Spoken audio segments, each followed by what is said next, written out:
आइए जानते हैं आज की प्रमुख अंतर्राष्ट्रीय खबरों को। उससे पहले एक नजर आज के हेडलाइंस पर। गजब हाल है, हेमंत केस अभी दर्ज कर लेंगे और राहुल को गिरफ्तार, चुनाव बात करेंगे।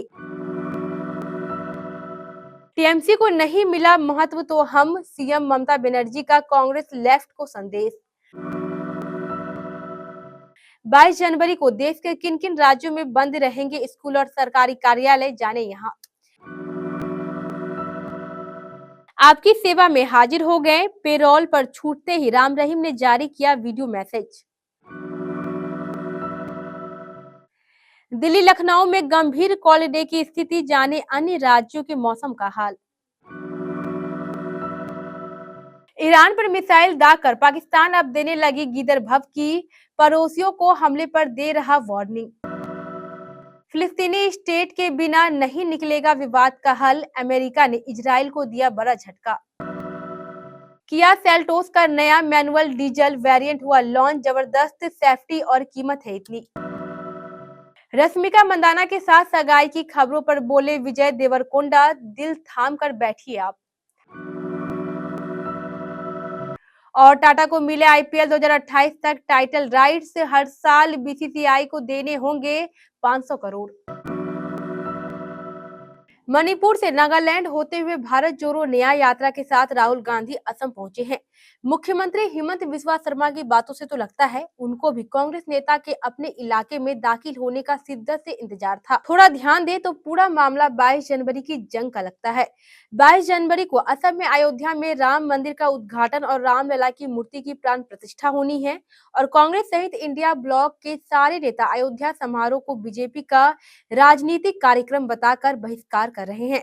अपडेट ये है कि मंदिर में रामलला की मूर्ति स्थापित हो गई है।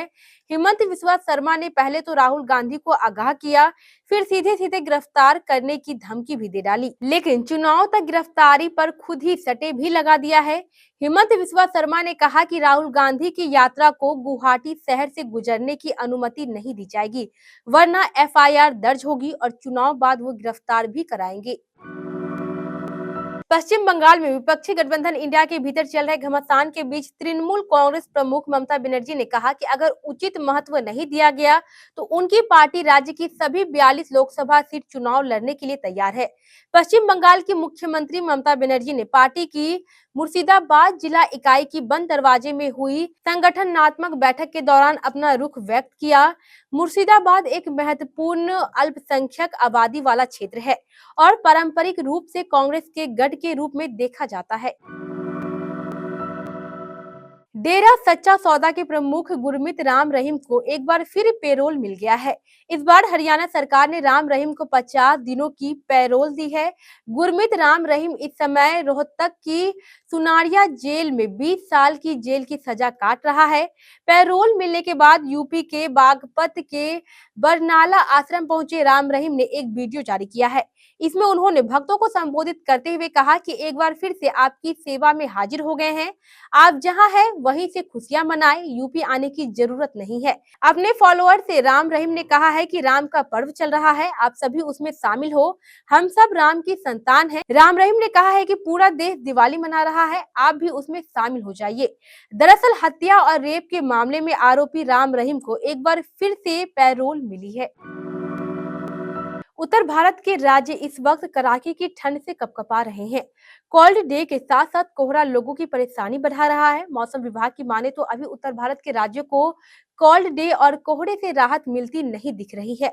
मौसम विभाग के मुताबिक उत्तर भारत के राज्यों में अगले 5 दिनों तक घने से बहुत घना कोहरा देखने को मिलेगा। वहीं अगले 3 दिनों के दौरान कोल्ड डे से गंभीर कोल्ड डे की स्थिति रहने वाली है। मौसम विभाग की माने तो आज यानी 20 जनवरी को देश की राजधानी नई दिल्ली में न्यूनतम तापमान 7 डिग्री और अधिकतम तापमान 15 डिग्री रहेगा। वहीं आज नई दिल्ली में घने से बहुत घना कोहरा और कोल्ड डे से गंभीर कोल्ड डे की स्थिति रहेगी। मौसम विभाग की माने तो दिल्ली में 21 जनवरी को भी कोल्ड डे की स्थिति बनी रहेगी। पाकिस्तान और ईरान के बीच तनातनी चल रही है। पाकिस्तान अभी तक ईरान के साथ बातचीत करने को कह रहा था, लेकिन अब राष्ट्रीय सुरक्षा समिति ने अपनी पूरी ताकत से जवाब देने का संकल्प दोहराया है।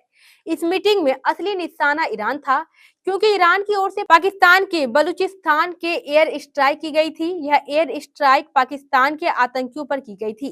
बदले में पाकिस्तानी सेना ने भी ईरान में हवाई हमले किए थे। हमलों के बाद कार्यवाहक विदेश मंत्री जलील अब्बास जिलानी और उनके ईरानी समकक्ष हुसैन अमीर अब्दुल्ला दोनों पक्षों के बीच तनाव कम करने को लेकर सहमत हुए। इसके अलावा जिलानी ने ईरान के साथ सभी मुद्दों पर काम करने की तत्परता व्यक्त की है। इजराइल और फिलिस्तीन के बीच जारी विवाद को लेकर अमेरिका की ओर से अहम बयान आया है। अमेरिकी विदेश विभाग के प्रवक्ता मैथ्यू मिलर ने कहा है कि फिलिस्तीनी स्टेट के बिना क्षेत्र में इजराइल की दीर्घकालिक सुरक्षा चुनौतियां हल नहीं होगी। साथ ही गाजा के पुनर्निर्माण की अल्पकालिक चुनौतियों को हल करने की भी फिलिस्तीनी स्टेट के अलावा कोई रास्ता नहीं है। मिलर ने यह भी कहा है कि फिलहाल इजराइल के पास एक अवसर है, क्योंकि क्षेत्र के देश उसको सुरक्षा आश्वासन देने के लिए तैयार है।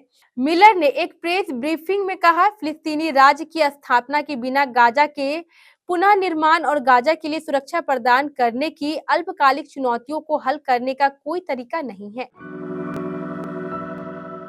साउथ कोरियन कार निर्माता कंपनी किया ने हाल ही में इंडियन मार्केट में अपनी सबसे सस्ती एसयूवी सोनेट के नए फेसलिफ्ट मॉडल को लॉन्च किया था। अब कंपनी ने अपनी मशहूर एसयूवी के नए मैनुअल डीजल वेरिएंट को लॉन्च किया है। कंपनी ने इसमें डीजल इंजन के साथ 6 speed manual transmission gear box दिया है। इसकी कीमत 11.99 लाख रुपए से लेकर 18.27 लाख रुपए एस शोरूम तक जाती है। सोशल मीडिया पर अपनी सगाई की खबरें सामने आने के बाद विजय देवरकोंडा और रश्मिका मंदाना सुर्खियों में आ गए हैं। ऐसी अफवाह थी कि यह पॉपुलर कपल फरवरी में सगाई कर लेंगे।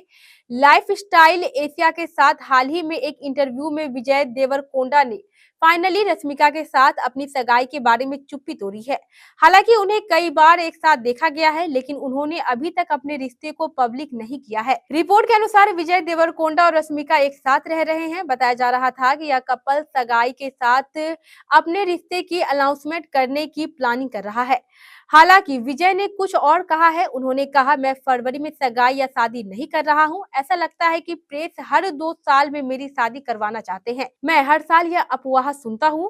वे बस मुझे शादीशुदा देखने के लिए इंतजार में घूम रहे हैं। आईपीएल से जुड़ा एक बड़ा अपडेट सामने आया है। टाटा ग्रुप ने 2028 तक आईपीएल के टाइटल राइट्स 2028 तक रिटेन कर लिए। इस समझौते में प्रति सीजन 500 करोड़ रुपए का योगदान टाटा ग्रुप करेगा।